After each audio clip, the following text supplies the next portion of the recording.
그 요한복음은 아주 오묘하고 심오한 책인데 많은 성도들이 이렇게 귀한 복음이 있음에도 이 요한복음 자체가 가장 어휘가 좀 어휘 그러니까 단어 수가 아주 적고요.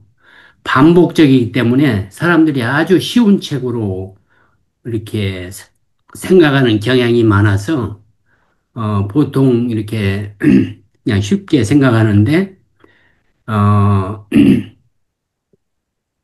그래서 가볍게 생각하고 좀, 그런 경향이 있는데, 그러나 이것은 정말 조금 공부하고 훈련 받지 않으면 우리가 피상적으로 그냥, 좀 가볍게 생각하기가 쉬운 그런 책입니다.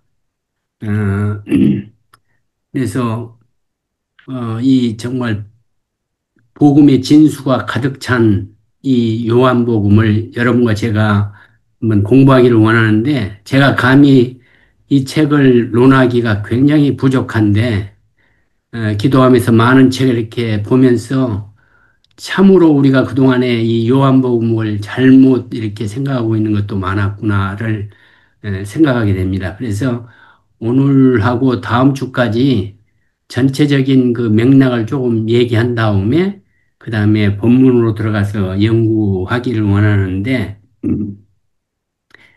많은 분들이 이미 알고 있는 그것들을 많이 빼고 조금 우리가 한번 생각해 보겠습니다. 우선 첫 번째로 한번 생각할 것이 이 요한복음을 우리가 요한이 썼다고 하는데 과연 여러분 요한은 어떤 사람인지 아십니까? 요한에 대해서 여러 군데서 이렇게 하는데 언급하고 있는데 여러분이 요한이 어떤 사람인가를 한번 생각하면서 우리 같이 생각해 봤으면 좋겠어요. 요한은 아버지가 누구죠? 여러분 세배대? 아세요? 요한의 아버지는 그 세베대라고 돼 있죠. 어머니는 누구죠? 살로메라고 돼 있습니다. 그런데 그 세데베라는 그 말 뜻이 뭐냐면은 여호와의 주심이라는 그런 아주 여호와께서 주셨다. 그리고 어머니 살로메는 예수님의 어머니인 마리아의 에, 형제입니다. 자매 서로. 그러니까 그 두 사람 사이에 아버지와 어머니, 아버지 세대배는 그 마가복음에 이렇게 보면 꽤 부자입니다. 왜냐하면 배도 있었고 그 일하는 노예도 있었기 때문에 좀 부자로 나와요. 그러나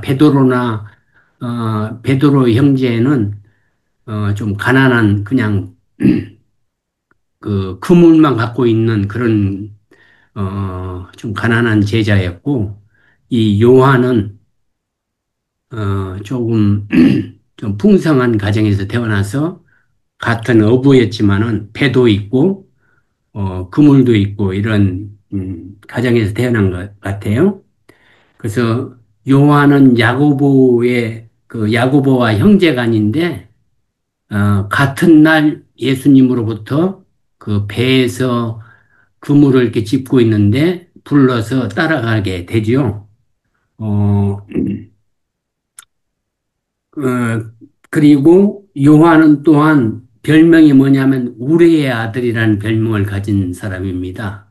그러니까 그 예수님이 그 보통 그 별명을 질 때 보면은 그 사람의 기질이나 행동을 보고 이렇게 별명을 지어주는데 얼마나 정말 번개나 천둥같이 이렇게 과격한 그 성품이었는지를 한번 우리가 볼 수 있는 그런 사람이었어요. 어, 우리가 우리의 아들이라는 그런 말을 들을 만치 그 요한이 어떻게 배워나가는 것도 한번 우리가 이 요한복음을 보면서 공부하면서 우리 같은 성격도 참으로 예수님이 부르시면 변해서 모든 사람들에게 존경받는 사람이 될 수 있다는 그런 가능성도 한번 짚어가면서 우리가 요한복음을 한번 공부해 봤으면 좋겠어요. 누가복음 9장 54절에 보면 어, 자기에게 좀 적대적인 그런 사람들에 대해서 예수님한테 하늘로부터 불이 내려서 망하게 할까요?까지 물어볼 정도로 아주 굉장히 과격한 사람이었는데 나중에는 이방인의 사도가 될 만치 그런 사람으로 변하게 됩니다. 그다음에 마가복음 9장 38절에 보면은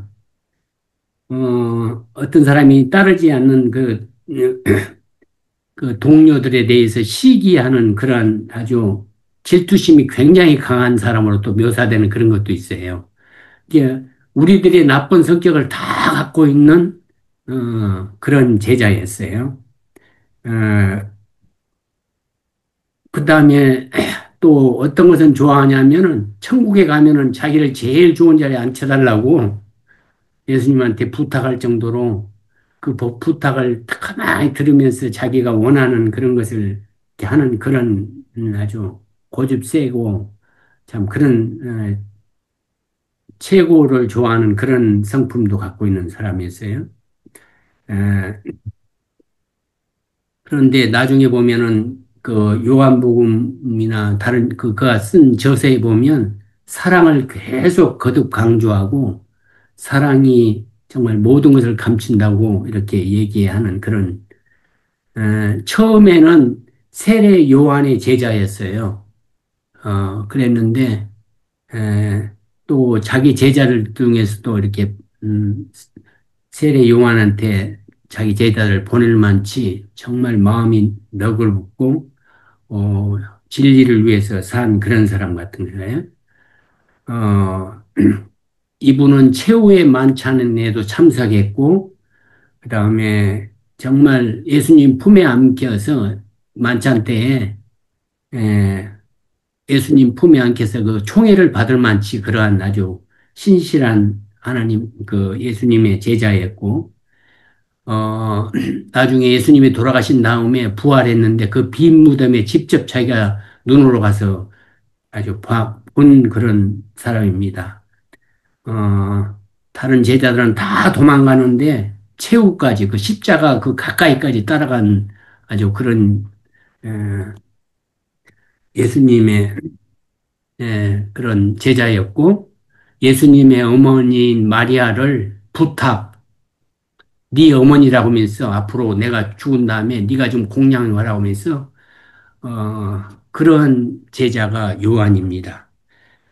그다음에 말년에는 밤모섬으로 유배당해가지고 그 섬에서 요한 계시록을 쓰는 그런 제자였죠.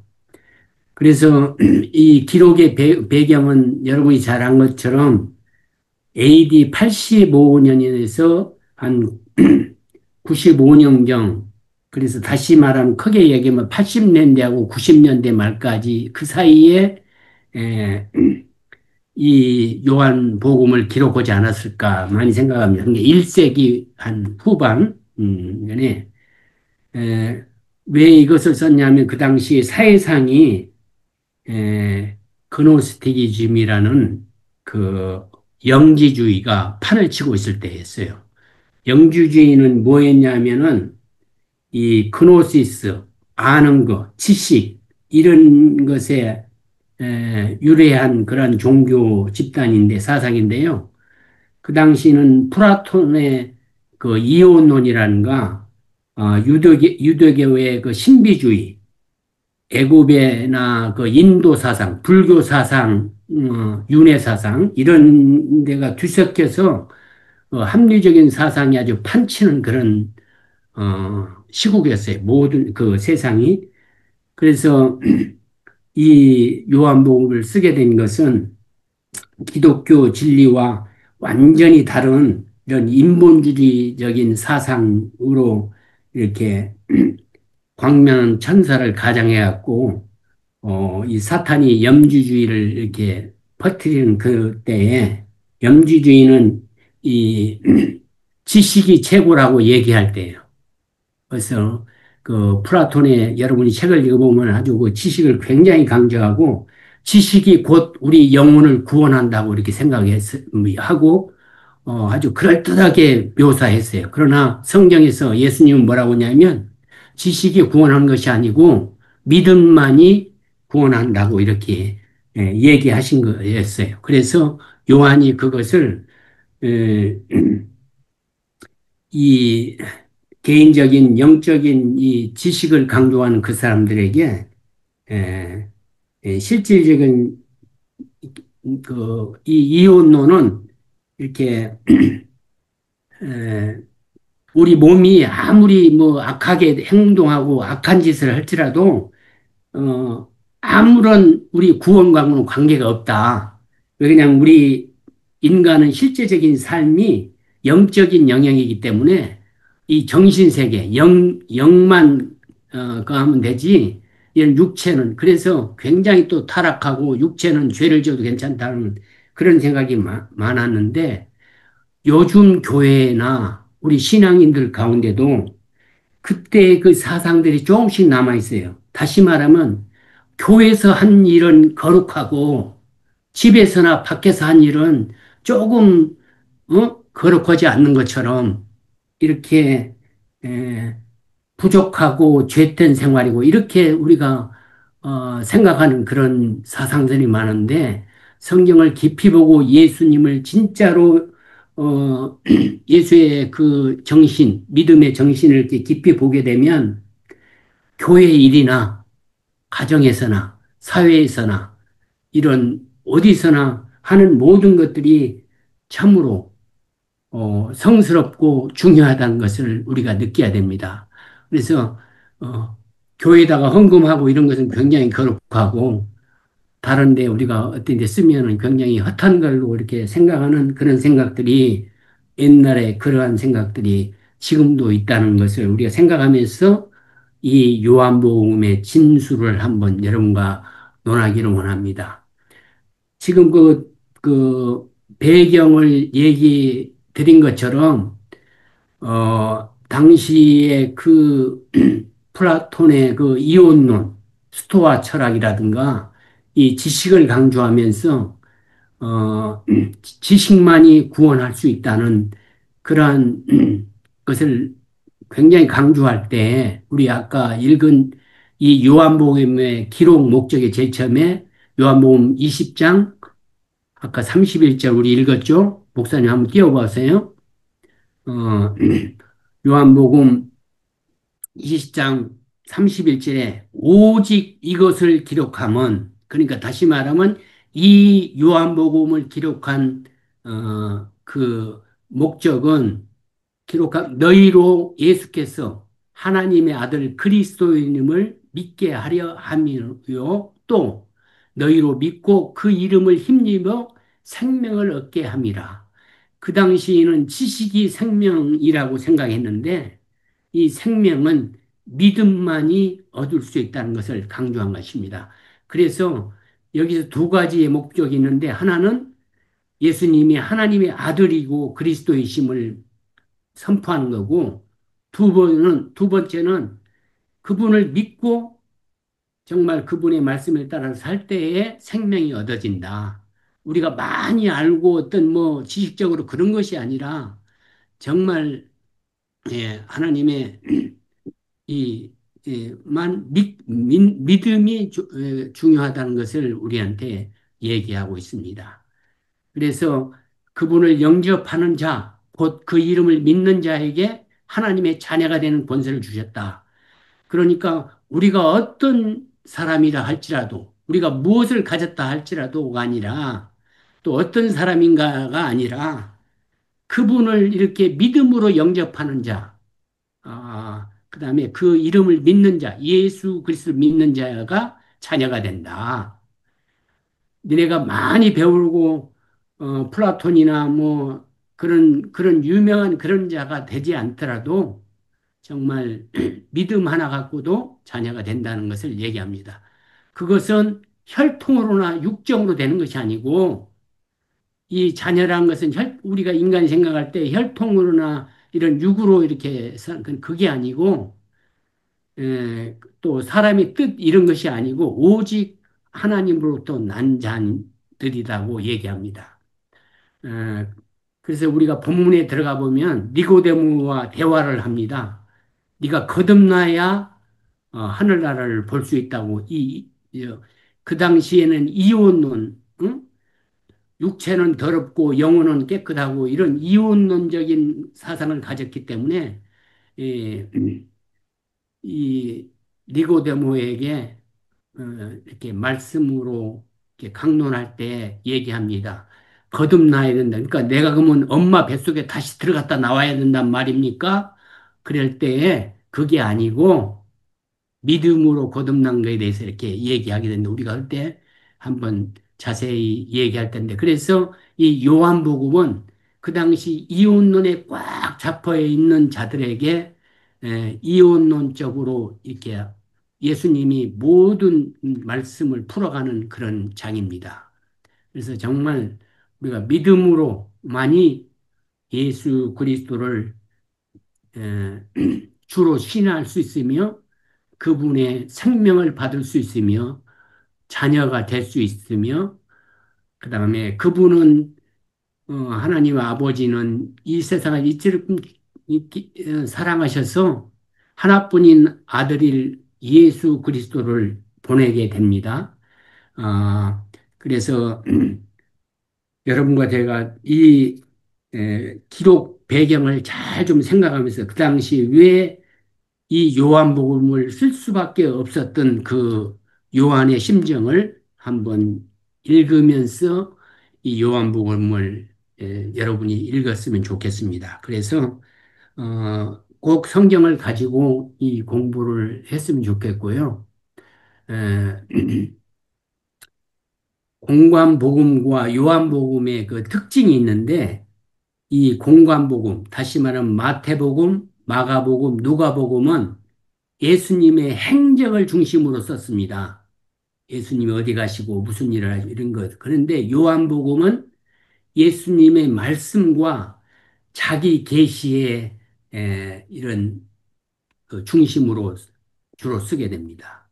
그다음에 두 번째로는 공관복음은 비유를 중심으로 이렇게 많이 쓰는데 이 요한복음은 상징과 신학적인 대화를 중심으로 씁니다. 그래서 아까 얘기한 니고데모 같은 대화도 보면은 상징으로 이렇게 쓰게 되는데 여러분과 제가 앞으로 공부할 것입니다. 사마리아 여인과의 대화도 마찬가지입니다. 이렇게 하고요. 그다음에 세 번째로는 예수님의 인간적인 모습을 마가복음, 마태복음, 누가복음은 강조하는데 이 요한복음에서는 예수님의 신성을 강조합니다.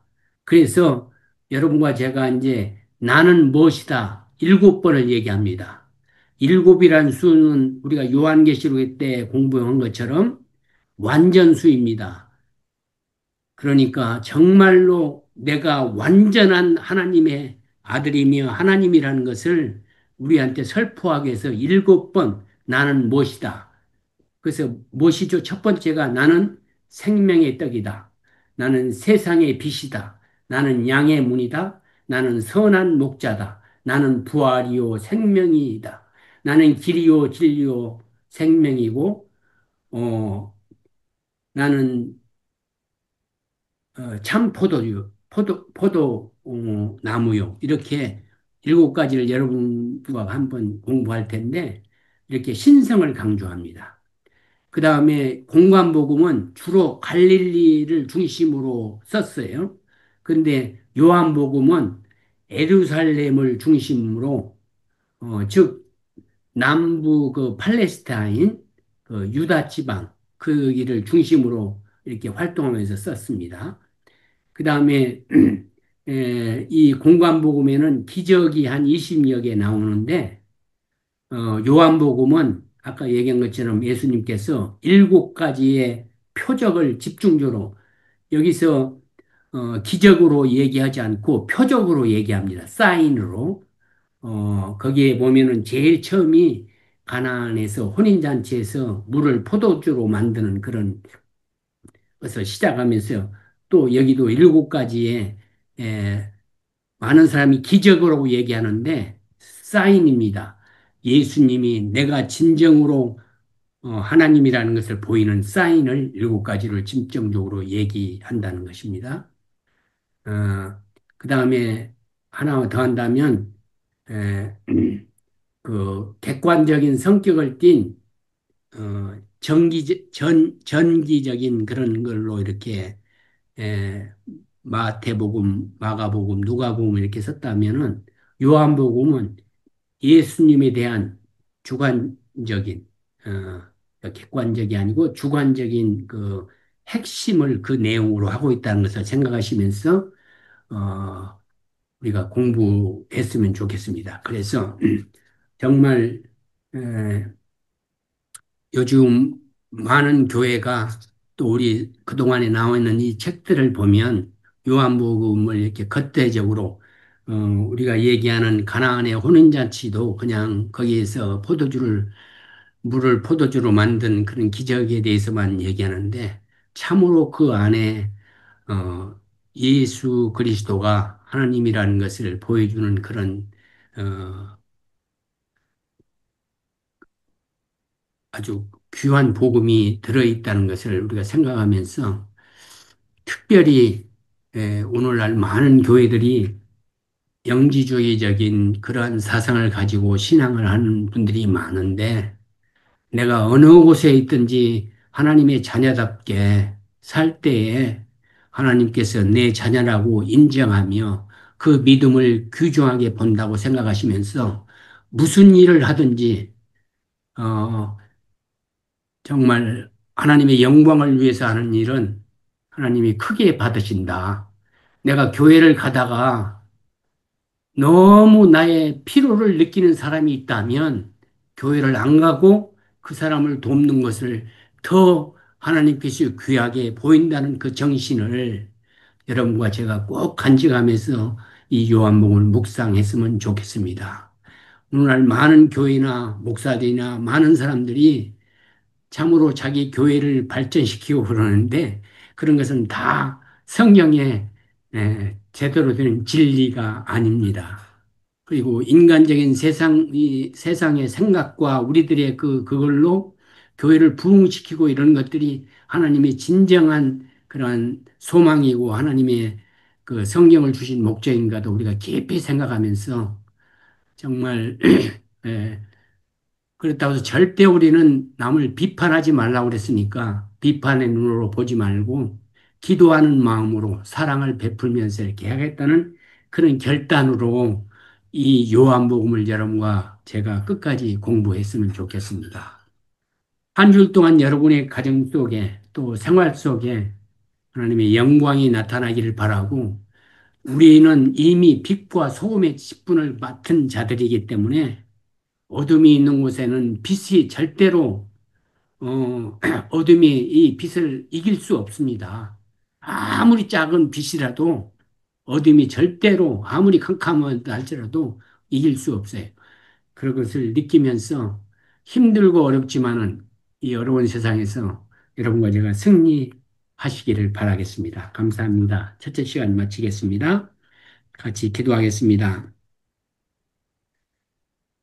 이제는 우리 주 예수 그리스도의 은혜와 하나님 아버지의 크신 사랑과 성령님의 감화, 감동, 교통하심이 오늘 실시간 예배와 녹화를 통해서 예배드릴 모든 성도님들 머리 위에 또 각 가정과 일터와 삶의 모든 자리에 지금부터 영원까지 함께 하시기를 간절히 간절히 축원하옵나이다. 아멘.